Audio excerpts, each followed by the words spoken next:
Drama pastelero, la pastelera indecisa.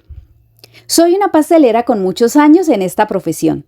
Empecé en este hermoso arte porque mi madre me lo enseñó cuando apenas era una adolescente. Ella empezó a trabajar en una pastelería como empleada, pero siempre soñó con tener su propio negocio. Así que una vez terminé mis estudios de bachillerato, ella me empezó a enseñar el arte de la pastelería. Y su meta siempre fue que pudiéramos tener nuestra propia panadería, pastelería y cafetería. En la medida que fui creciendo, aprendí muy bien este hermoso trabajo y me fui especializando cada día más. De esta forma, el sueño de mi madre de tener nuestra propia pastelería fue tomando forma. Empezamos con nuestra pastelería en casa, pero en la medida que fue creciendo nuestro negocio, tuvimos que alquilar un sitio donde pudiéramos atender al público. Una vez llegó un hombre, yo lo había visto en varias ocasiones, pero no habíamos hablado hasta ese día que él se atrevió a ingresar a pedirnos que le hiciéramos un pastel. Desde ese momento hubo química entre nosotros. Seguimos hablando y viéndonos.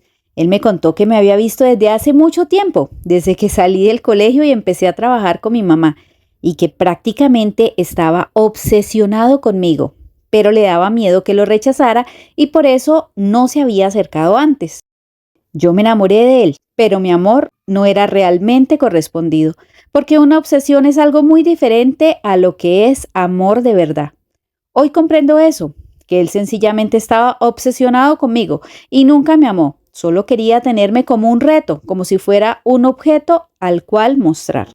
Después de apenas unos meses de novios, yo quedé embarazada de mellizos. Él no estaba muy feliz. Fue como si al verme embarazada se le hubiera acabado el encanto, y más cuando los niños nacieron.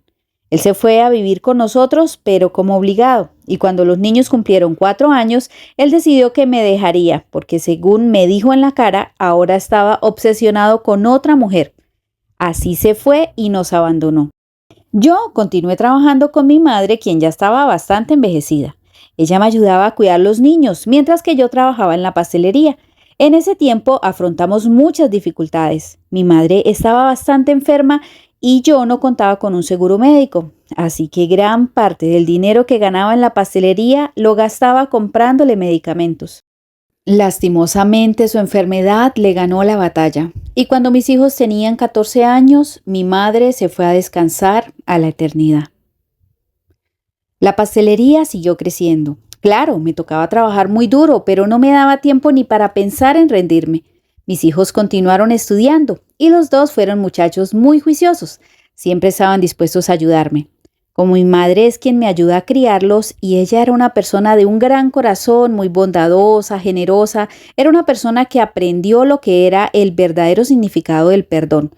Y aunque yo les hablaba con rabia a mis hijos acerca de su padre, mi mamá les decía que no le guardaran rencor, aunque él se hubiera ido, porque si ellos se llenaban de odio, ese odio les haría daño a ellos mismos y no a su padre que los había abandonado.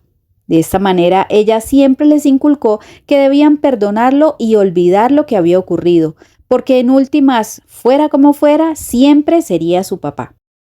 Como les estaba contando, mi negocio siguió creciendo. Hoy en día tengo 2 sucursales acá en mi ciudad. Yo estoy administrando la que habíamos montado con mi mamá y aquí estoy con mi hija y mi hijo está en la otra sucursal.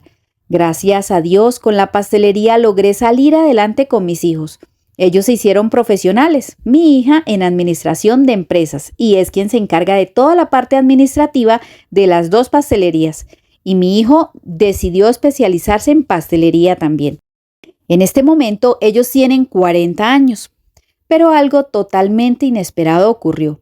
Resulta que el papá de mis hijos apareció. Llegó un día ahí a la pastelería, entró y preguntó por mí. Haré la pausa de agradecimiento a todas las seguidoras que continúan escribiéndome sus historias. Me encanta contarlas. Además, quiero enviarles su saludo especial a Vane Hernández, Jorgelis Hernández y Mónica Rocío. Seguidoras que siempre están súper pendientes de mi contenido, les envío un abrazo muy fuerte. Y la historia sigue así. Yo estaba atrás en la oficina. Como sufro de artrosis, ya no puedo estar ejerciendo mi arte como lo hacía antes. Sí me encargo de realizar algunas decoraciones de los pasteles, pero la mayoría del trabajo pesado lo hacen mis empleados. Como él me preguntó con mi nombre completo, mi empleada también preguntó quién me buscaba. Él le dijo su nombre y ella entró a mi oficina y me dice que don fulano la está buscando. Yo sentí como si me hubiera caído un baldado de agua fría con hielo. Me puse helada. No sé si se me bajó la tensión o se me subió. Sentí que el corazón me latía a mil. Me sentí como mareada. Incluso sentí que no podía ni respirar. Yo sufrí muchos años por amor, porque él nos abandonó. Pero hace mucho tiempo dejé de pensar en cómo reaccionaría si llegaba el día en que él regresara. Estaba muy nerviosa, pero salí a recibirlo y al parecer él estaba igual o peor que yo. Me dijo que estaba muy enfermo. Tiene una enfermedad en estado terminal. Resulta que la mujer con la que se obsesionó después de mí era una mujer de dudosa reputación y al cabo de los años de estar con ella se enteró que tenía síndrome de inmunodeficiencia adquirida. Obviamente él se contagió, pero no supo de su enfermedad hasta muchos años después, cuando ella se enfermó gravemente y falleció. Cuando supo que su enfermedad también estaba tan avanzada, decidió buscarnos. Mi hija vio que yo estaba hablando con él, y aunque no lo recordaba bien, se veía entre sorprendida, ansiosa y preocupada. Se acercó a nosotros y me dijo: «Mamá, ¿este señor es quien creo que es?». Entonces él la miró y le dijo: «Sí, hija, yo soy fulano de tal, tu papá». Yo pensé que mi hija lo iba a ignorar o le iba a reclamar por aparecer hasta ahora, pero inmediatamente le dijo: «Yo soy tu papá». Ella se le lanzó, lo abrazó y se puso a llorar. La verdad, yo no podía creer lo que estaba viendo. No entendía por qué mi hija se compadecía de ese hombre que nos hizo tanto daño. Si él hubiera estado junto a nosotros, nuestra vida habría sido muy diferente, no habríamos sufrido tanto. A mis hijos les hizo mucha falta la figura paterna. Pero ella olvidó todo eso en un segundo y rápidamente llamó a su hermano. En cuestión de unos pocos minutos, mi hijo también llegó a la pastelería. Otra vez pensé que él iba a reaccionar diferente y que le iba a decir que se fuera, como lo hizo hace tantos años, pero no. Mi hijo se mostró muy humilde y compasivo también. Lo abrazó y me dijo que por qué no lo había hecho seguir a la oficina, que entráramos, porque él no quería que los clientes y los empleados se dieran cuenta de lo que estaba pasando. Después que entramos a la oficina, yo llamé aparte a mis hijos y les dije cómo me sentía. Les dije que yo no quería verlo, que no quería estar con él. No les iba a negar que me daba pesar lo que le estaba pasando, pero que la verdad él se lo había buscado y yo no estaba dispuesta a ayudarlo después de que él se olvidó por tantos años de nosotros. Mis hijos se pusieron en mi contra y me dijeron que cómo era posible que yo no me condoliera de verlo así de enfermo, que si estuviera en otras condiciones tal vez las cosas serían distintas, pero saber que su padre estaba tan enfermo era una situación desgarradora para ellos y no estaban dispuestos a dejarlo sufriendo solo.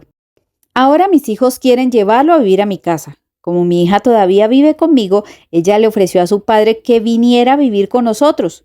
Yo no sé qué hacer y quiero que las amigas de esta comunidad de dramas pasteleros me den su opinión. ¿Lo recibo en casa mientras esa enfermedad acaba con su vida o lo echo y que se vaya por el mismo camino que se fue hace tantos años?